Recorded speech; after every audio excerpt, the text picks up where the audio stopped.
जय हिंद दोस्तों, मैं रविंद्र कुमार आप सभी का हिंदी स्ट्रीम मोशन पर स्वागत करता हूं। मित्रों, आज की इस वीडियो में हम लेकर आए हैं संस्कृत के बहुत से महत्वपूर्ण शब्द। दोस्तों, इन शब्दों को याद कर आप संस्कृत में अनुवाद आसानी से बना सकेंगे। तो जैसा कि दोस्तों यह दूसरा पार्ट है, यानी ऐसे शब्दों का यह दूसरा वीडियो है। अगर आप पहले वाले वीडियो को भी देखना चाहते हैं तो उसकी लिंक डिस्क्रिप्शन में और एंड स्क्रीन पर दे दी जाएगी, आप उस वीडियो को भी देख सकते हैं। क्योंकि उस वीडियो को आप देखेंगे तो जितने भी महत्वपूर्ण शब्द उसमें बताए गए हैं उनको यहाँ पर प्रयास किया गया है कि दोहराया ना जाए। तो दोनों वीडियो को आप देखकर आसानी से अनुवाद बना सकेंगे। तो चलिए दोस्तों देखते हैं आज की इस वीडियो में। देखिए, पहला शब्द दिया गया है अथ। अथ हो या अनंतरम हो, इसका अर्थ होता है इसके बाद। ठीक है। अचिरम माने होता है शीघ्र। जैसा कि अगर आपको मिल जाए चिरम, चिरम माने होता है देर तक, यानी ज़्यादा समय तक, यानी चिरकाल तक। लेकिन अचिरम, अचिरम माने होता है शीघ्र। और अनिशम, अनिशम माने होता है निरंतर। अनिशम माने निरंतर। इसी प्रकार से अभीक्षणम माने भी निरंतर होता है। आप अनवरत भी पढ़े होंगे, अनवरत, अनिशम, अभीक्षणम, ये सभी पर्यायवाची शब्द हैं, सभी का अर्थ होता है निरंतर। इसके बाद है रीते। रीते माने होता है बिना। बिना आप कहते होंगे कि इनके बिना, मेरे बिना, उसके बिना, तो यही है रीते। रीते का अर्थ होता है बिना। और प्राक माने होता है पहले। प्राक माने पहले। ठीक है। अद्य माने आज होता है, जैसा कि अद्य माने आज। इसी प्रकार से ह्यः, ह्यः माने होता है कल, वो भी बीता हुआ कल। बीता हुआ कल को कहते हैं ह्यः और आने वाले कल को कहते हैं स्वः। ठीक है। तो ह्यः माने बीता हुआ कल, स्वः माने आने वाला कल। अगर इसी ह्यः और स्वः में पर शब्द को जोड़ दिया जाए दोस्तों, पर शब्द को जोड़ दिया जाए तो परह्यः हो जाएगा। परह्यः माने बीता हुआ परसों हो जाएगा। इसी तरीके से परस्वः ये हो जाएगा। अगला दिया गया है ईसत। ईसत माने होता है थोड़ा, थोड़ा यानी कुछ। आइए हम आगे बढ़ते हैं। आगे जो दिया गया है एवं। एवं माने होता है इस प्रकार। आप इसको पढ़े होंगे, बहुत सारी जगह पे पढ़े होंगे। एवं, एवं माने होता है इस प्रकार, इस प्रकार, इस तरह, है ना। इह, इह माने होता है यहाँ। जैसे अत्र माने यहाँ होता है, अत्र माने यहाँ, इह माने यहाँ। अगर आपको कहीं पे मिल जाए अनुवाद करना हो यहाँ से, तो वहाँ पर आपको कहना होगा इतः। इतः माने यहाँ से। जैसे अत्रतः, अत्रतः माने यहाँ से। ठीक है। उसमें तह जोड़ देते हैं, यानी तहसील। यहाँ पर देखिए एकत्र। एकत्र माने होता है एक जगह, यानी एक जगह पर। अन्यत्र, अन्यत्र मतलब दूसरी जगह पर। और अन्यथा, अन्यथा मतलब होता है दूसरी तरह। आप इसको देखे होंगे, लोग कहेंगे अन्यथा न समझो हमारी बात को, हमारी बात को अन्यथा न समझो, मतलब गलत न समझो, मतलब दूसरी तरीके से इस बात को मत समझो, ये होता है। तो अन्यथा माने होता है दूसरी तरह। किंतु माने होता है लेकिन। तो इसको आप पहले से ही पता होगा आपको कि किंतु माने लेकिन होता है। किल माने होता है सचमुच। किल हो या नन हो, ये दोनों का अर्थ होता है सचमुच। और खलु, खल माने निश्चय करके, खल माने निश्चय करके। और खल हो, अगर नन हो, ननु माने भी निश्चय होता है, ननु माने भी सचमुच होता है। ठीक है। आइए अगला देखते हैं। अगला दिया गया है झटिति। झटित माने होता है जल्दी। इसी प्रकार से द्राक शब्द होता है। द्राक माने शीघ्र, फौरन या जल्दी होता है। तो यहाँ पर एक प्रकार से झटिति और द्राक दोनों पर्यायवाची शब्द हो गए। झटित माने भी जल्दी होता है और द्राक माने भी शीघ्र या फौरन या जल्दी होता है। आगे दिया गया है यथा। यथा माने होता है जैसे। और इसी प्रकार से मिल जाए आपको तथा। तथा माने वैसे। और अगर यथा तथा साथ में मिले तो उसका अर्थ होता है जैसे तैसे।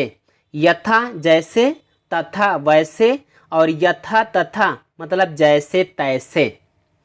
आइए अगला देखते हैं। कथम माने होता है कैसे। कथम माने कैसे। और तूषणीम माने चुपचाप।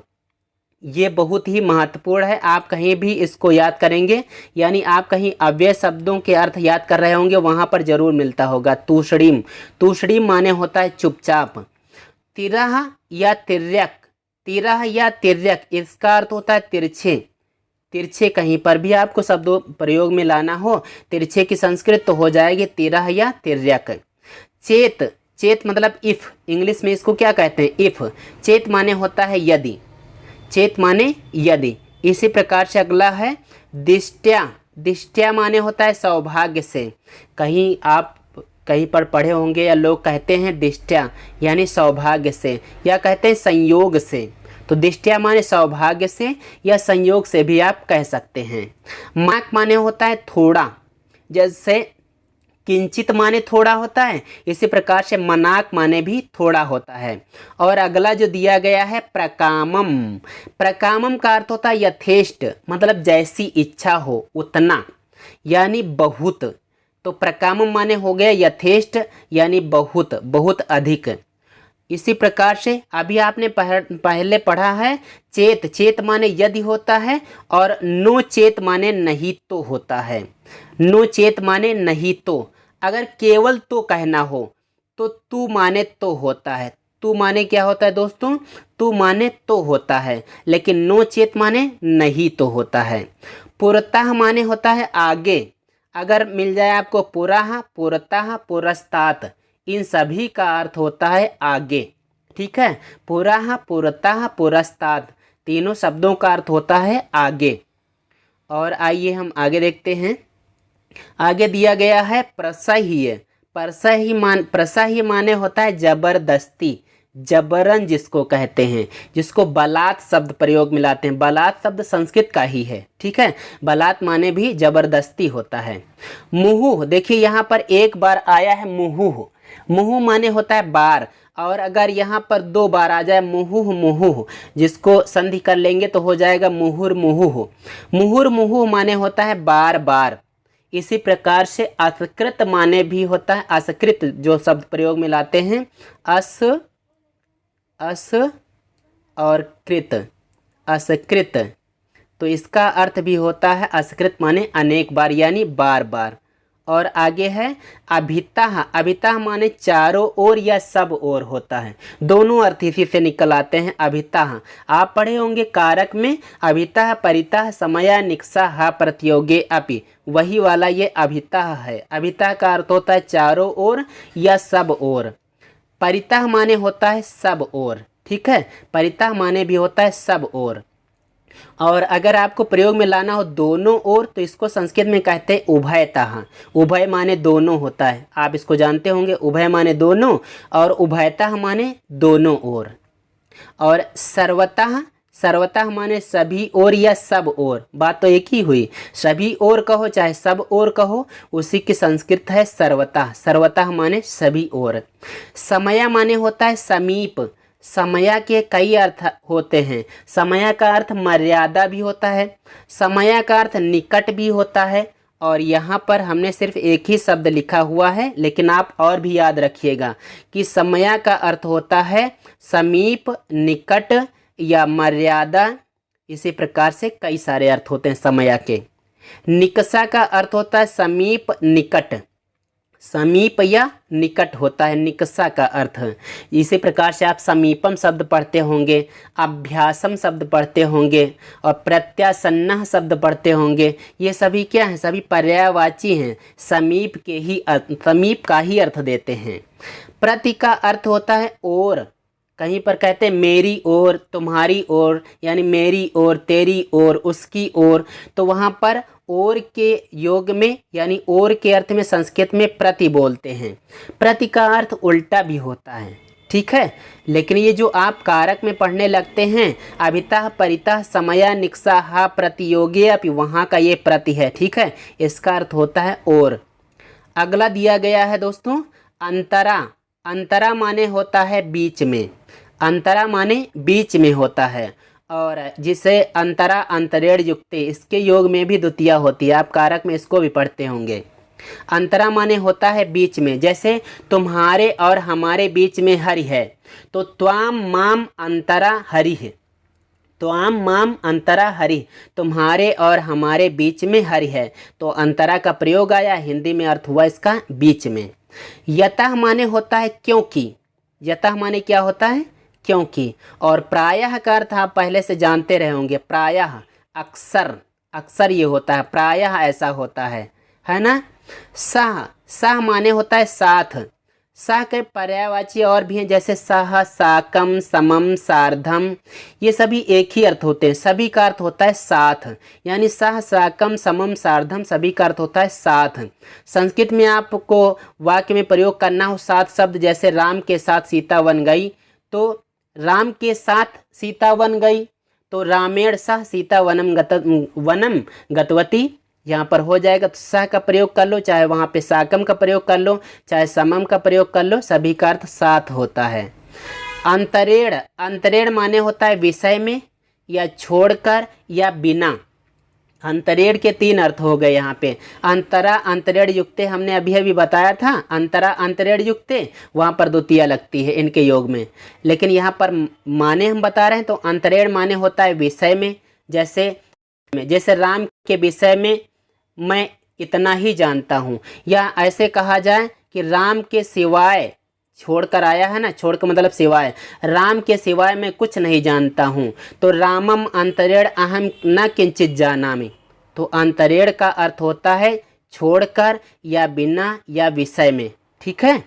अगला दिया गया है ऊपरी, ऊपरी, इसका अर्थ होता है ठीक ऊपर। यहाँ पर आप देख रहे होंगे ऊपरी ऊपरी 2 बार आया है। ठीक है।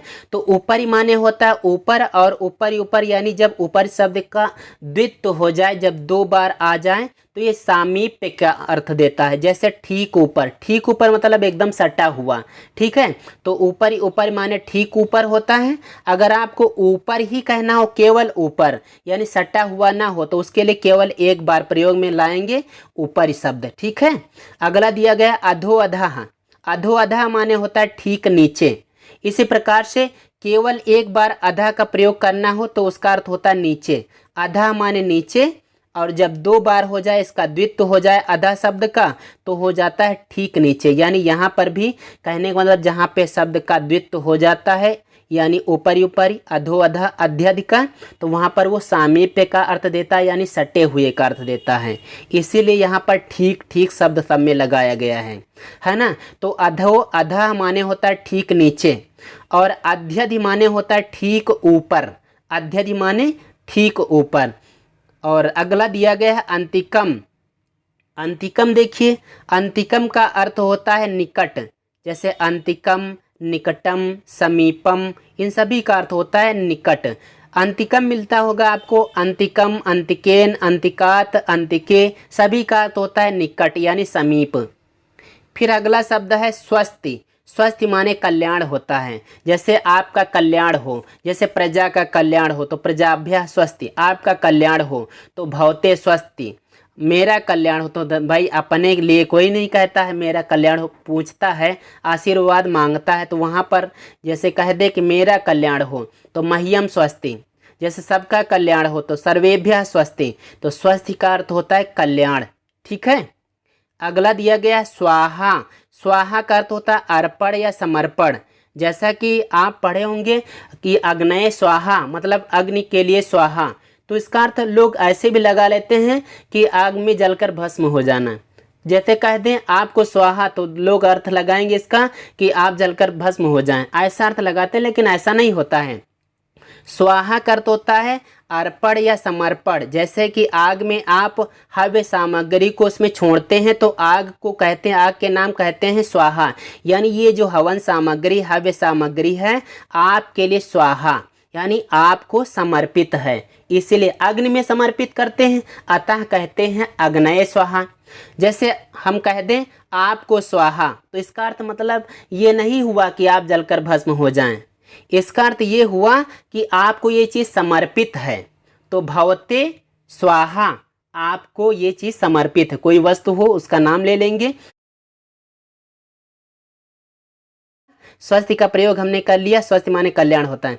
जैसे कहेंगे हाँ भवते स्वाहा यानी आपके लिए स्वाहा, और जैसे मह्यम स्वाहा मेरे लिए स्वाहा, मतलब आपके लिए स्वाहा, मेरे लिए स्वाहा, उसके लिए स्वाहा, ये कोई भी चीज़ हो सकती है जो स्वाहा की जाए, यानी किसी को समर्पित की जाए, तो उसमें चतुर्थी लगा लेते हैं और स्वाहा का प्रयोग कर लेते हैं शब्द का। तो स्वाहा का अर्थ होता है अर्पण और समर्पण। अगला दिया गया है अलम। अलम का अर्थ होता है समर्थ या पर्याप्त।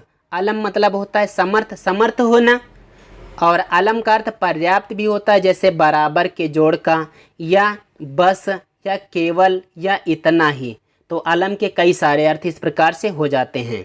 तो दोस्तों इस प्रकार से अपना यह वीडियो पूरा हुआ, और जैसा कि हम उम्मीद करते हैं कि आपको इस वीडियो के जितने भी शब्द बताए गए हैं, उम्मीद करते हैं कि आपको शायद याद भी हो गए होंगे। अगर आपको नहीं याद हुए हों तो एक बार इसको फिर से देखिएगा, ये सारे के सारे याद हो जाएंगे। और हम ये भी उम्मीद करते हैं कि आपके अनुवाद बनाने में ये सारे शब्द बहुत अधिक सहायक होंगे।